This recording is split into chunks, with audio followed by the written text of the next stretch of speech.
Love the Ravens as much as we do? Then smash that subscribe button and stay locked in with Flock News for all the drama, updates, and excitement all season long. The sports world is absolutely losing its mind right now because, yes, the Baltimore Ravens have officially confirmed what was once considered pure fantasy: the arrival of T.J. Watt. That's right, the same relentless force of nature who built his legend terrorizing quarterbacks in Pittsburgh is now swapping his black and gold for purple and black. It feels surreal, doesn't it? The AFC North, long defined by its brutal rivalries, has just flipped the script in a way nobody could have predicted. For years, what was the symbol of Steeler grit, the face of their defensive identity, the man whose name echoed through Heinz Field every Sunday? Now, he's heading just a few hours south to line up for their fiercest rivals. You can practically feel the disbelief in the air, the stunned silence of Steelers Nation, the ecstatic roars of Baltimore fans who can't believe they'll be cheering for a Watt in their colors. It's one of those moves that feels like a glitch in the football matrix, something that doesn't make sense at first glance, but sends shockwaves across the entire league. The Ravens, already a powerhouse, may have just added the final piece to a defense that could define this decade. But let's not pretend this came out of nowhere. Behind the scenes, whispers about Watt's growing frustration in Pittsburgh had been circulating for months. Some insiders hinted at disagreements over contract structures. Others mentioned fatigue from years of carrying the defense, while the offense stumbled through mediocrity. T.J. Watt isn't the type to air his grievances publicly, but anyone who watched him closely could see the signs. The spark wasn't the same. The post-game interviews sounded more mechanical. Then came the cryptic social media posts, the subtle likes, the pictures without Steelers gear, little breadcrumbs that only make sense now. Meanwhile, the Ravens had been quietly maneuvering, clearing cap space, making innocent inquiries, and building the perfect pitch. They sold Watt on a vision of redemption, on joining a defense stacked with young talent and a coaching staff that lives and breathes aggression. And honestly, who could resist that? Baltimore's defense has always been about pride, power, and punishment. Now they're adding one of the most dominant edge rushers of the modern era, a player whose mere presence can change how teams plan entire games.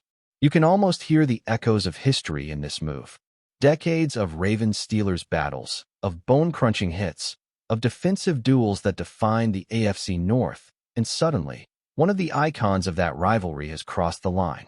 Imagine Ray Lewis welcoming Watt in spirit, smiling somewhere in football heaven, because this move is pure Baltimore energy, bold, ruthless, unapologetic.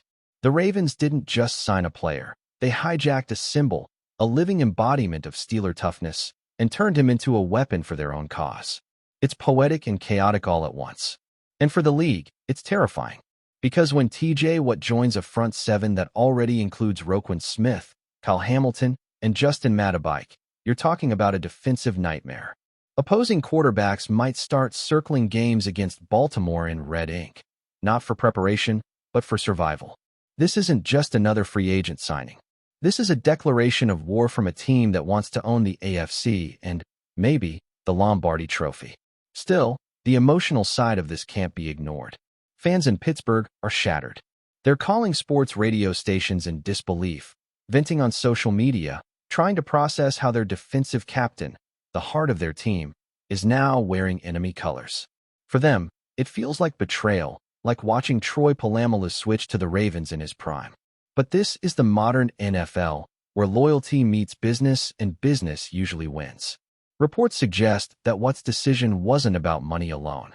It was about legacy, about proving he could thrive in a new system, about chasing rings before the window closes.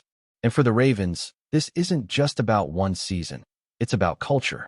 Bringing in someone like Watt signals to the entire league that Baltimore is done playing second fiddle to anyone, especially the Chiefs. They're all in. And they're not just thinking playoffs, they're thinking dynasty. The locker room energy is going to shift overnight, from confident to ferocious. As crazy as it sounds, this move might completely redefine the balance of power in the AFC. The Bengals and Browns are already scrambling to adjust their offensive lines. The Chiefs coaches are probably dissecting film as we speak, trying to figure out how to neutralize a Watt-Roquan blitz package. And then there's Lamar Jackson, smiling somewhere, knowing his defense just became a fortress. The Ravens are positioning themselves as the team nobody wants to face. They've combined their trademark physicality with a new level of strategic boldness, and the message is crystal clear. Baltimore is coming for everything. There's even talk that What's a Rival could attract more veteran free agents, defensive backs, and maybe even offensive reinforcements who want a shot at a ring. This is the kind of signing that doesn't just change rosters, it changes destinies. The city of Baltimore hasn't buzzed like this since the early 2000s, when Ed Reed and Ray Lewis turned defense into an art form. And maybe that's what this is all about, legacy. Wood isn't just chasing a championship, he's chasing a place in history. With the Ravens, he has a chance to cement his name alongside legends who redefined toughness and leadership. Baltimore isn't just giving him a contract, they're giving him a canvas. A chance to write a new chapter, one that might even overshadow his Steelers years. The NFL thrives on storylines like this: betrayal, redemption, rivalry, ambition, and what just handed it the juiciest one in years.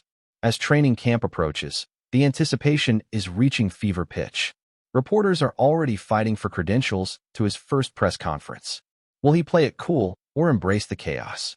One thing's for sure, TJ Watt in purple is going to look strange at first, but terrifyingly right once the games begin. Now let's talk about what this really means inside the Ravens locker room. You can imagine the electricity when the news broke. Players texting each other in disbelief, coaches grinning like they'd just pulled off a heist, and defensive coordinator Zach were already sketching out new blitz formations on a whiteboard.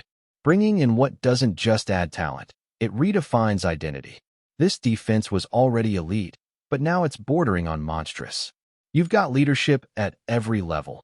Hamilton reading offenses like a chess master, Roquan setting the tone, and now Watt bringing that relentless motor that never quits. The synergy potential here is insane. It's like adding a nuclear reactor to an already roaring engine. And let's not forget, Watt's presence changes how offenses line up. Double him, and someone else eats. Leave him one-on-one, and good luck. The Ravens have built something that feels almost unfair, and the rest of the league is just realizing it. Baltimore fans are calling this the Purple Rain 2.0, a nod to the Ray Lewis days, but with a modern twist fueled by speed, versatility, and chaos. From a narrative standpoint, this move is pure cinematic. Gold. Imagine Week 9, Ravens versus Steelers, in prime time, under the lights. Watt walks into Acrisure Stadium, wearing enemy colors, with that trademark smirk. The boos will rain down like thunder, but you know what? He'll feed off it. That's who he is. The guy thrives on adversity, on noise, on proving people wrong. And you can bet he's already circling that game on his calendar, dreaming of sacking the quarterback he used to protect, making the statement of a lifetime. The NFL schedules are full of rivalries, but this one just became Shakespearean. Every camera will be on him. Every headline will lead with his name. And beyond the drama, there's football poetry here. The student turned rival, the warrior reborn in new colors, fighting for respect all over again. It's the kind of moment that reminds us why we love this game. Not just for the touchdowns, but for the emotion, the tension, the beautiful chaos of change. But don't underestimate what this means for Lamar Jackson and the offense. With a defense this terrifying, Lamar can play freer, riskier, more creative football. He doesn't have to be perfect every drive, because he knows his defense can bail him out. That's liberating. The Ravens might finally unleash the full potential of Todd Monken's offensive scheme. Deep passes, no-huddle attacks, design chaos. Add in Zay Flowers' growth, Mark Andrews' consistency, and the running game's depth, and you've got a team that could dominate both sides of the ball. What signing might look like a defensive move, but it could end up revolutionizing the entire Ravens ecosystem. The message from the front office is clear: no more waiting, no more half measures. It's time to win now. And with Watt anchoring the pass rush, that Super Bowl window just swung wide open. Meanwhile, inside the Steelers organization, it's pure panic mode. You can't replace a TJ Watt overnight. His impact wasn't just physical, it was psychological. He was the standard, the tone setter, the heartbeat of that locker room. Losing him to your biggest rival? That's a gut punch that could take years to recover from. Reports say Mike Tomlin tried everything to keep him: calls, meetings, personal appeals, but the bridge had already burned. Some teammates feel blindsided, others quietly understand. Football is business, and the business just got brutal. The AFC North has turned into a cold war, with Baltimore holding the biggest weapon. Even the Bengals' Joe Burrow reportedly reacted with one word when asked about what's moved. Damn. That's the league's collective reaction right now. Because deep down, everyone knows, when the Ravens make a move like this, they're not playing around. Before we dive in, don't forget to hit that subscribe button and give this video a thumbs up. Your support keeps us bringing you the latest news on the Baltimore Ravens. And hey, drop your take in the comments below. We want to hear from the flock. Speculation surrounding Jakobi Meyers extends beyond the Ravens' immediate tactical considerations, touching on his potential influence in league-wide dynamics, particularly in terms of receiver valuations, trade rumors, and free agent markets. Sources hint at rival teams recalibrating their own strategies, recognizing that Meyers' reliable production and football intelligence could serve as a benchmark for evaluating other receivers in similar situations. Discussions among commentators emphasize that acquiring a versatile and disciplined wideout like Meyers without surrendering premium draft assets represents a strategic blueprint other franchises may attempt to emulate. Fan debates often focus on comparisons to other recent acquisitions in the league, highlighting the potential for Meyers to serve as a model for what a high-value, mid-career receiver can contribute when strategically integrated into a complementary offensive system. Rumors suggest that coaches are meticulously analyzing tape to construct packages that emphasize Meyers' strengths, while also planning contingencies for defensive adjustments, illustrating the complexity and foresight involved in the move. Media outlets speculate on the psychological impact as well, noting that the arrival of a trusted, dependable receiver could enhance quarterback confidence, elevate morale, and create an atmosphere of accountability and professionalism throughout the roster. As the buzz grows, the conversation increasingly centers on how Meyers' presence may act as a catalyst, sparking innovation in both play calling and roster construction, while potentially influencing the AFC's competitive hierarchy in the upcoming season. As training camp approaches, the anticipation surrounding Jakobi Meyers' impact on the Ravens has reached fever pitch, with insiders suggesting that every practice rep, preseason matchup, and film session is being scrutinized for signs of chemistry with Lamar Jackson. Rumors indicate that offensive coaches are employing targeted drills, route refinements, and communication exercises to accelerate integration, recognizing that the sooner Meyers establishes rhythm and timing, the more significant his contribution will be in regular season games. Fans have been speculating about the potential for immediate statistical production, envisioning third down conversions, deep ball connections, and red zone efficiency improvements that could materially change the team's offensive outlook. Analysts argue that Meyers' precision and reliability might also influence play-calling tendencies, allowing coordinators to implement more aggressive aerial concepts without undermining the established rushing attack that has historically defined the Ravens. Social media chatter highlights the excitement among fans, with debates centering on projected targets, route combinations, and potential highlight reel plays. Industry insiders suggest that this methodical approach to integration reflects a deliberate organizational strategy to maximize Meyers' impact from day one, preserving the balance between explosive passing opportunities and the traditional strengths of the team. Rumors continue to swirl about potential lineup adjustments, personnel packages, and creative concepts designed to exploit mismatches, illustrating the growing anticipation that Meyers' signing could mark a turning point in Baltimore's pursuit of offensive evolution and postseason success. Finally, as the narrative around Jakobi Meyers solidifies, the overarching sentiment is one of cautious optimism mixed with the intrigue of speculation, with fans, analysts, and league insiders all weighing in on the potential ramifications.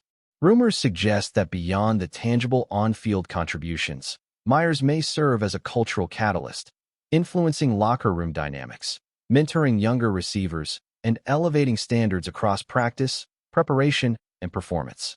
Discussions have expanded to consider long-term implications, including roster construction, offensive philosophy, and potential ripple effects on draft strategy and future free agent acquisitions. Social media platforms and fan forums are ablaze with theories about how Meyers' presence could reshape the Ravens' identity, improve offensive versatility, and challenge opponents' defensive game plans across the AFC North. Analysts emphasize that while the signing represents a calculated immediate impact, its true significance may lie in the strategic flexibility and leadership potential it brings to the organization. Rumors from inside sources continue to suggest meticulous preparation, highlighting tailored route concepts, individualized quarterback-receiver drills, and situational packages designed to maximize effectiveness while maintaining the Ravens' core identity.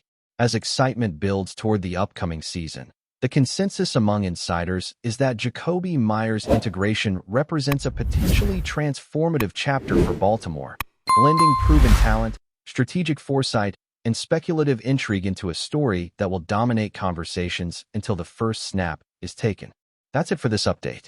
If you enjoyed the video and want to stay in the loop with exclusive news on our Baltimore Ravens, make sure to subscribe and hit that like button. We'd love to hear what the flock thinks. Drop your thoughts in the comments. See you in the next one.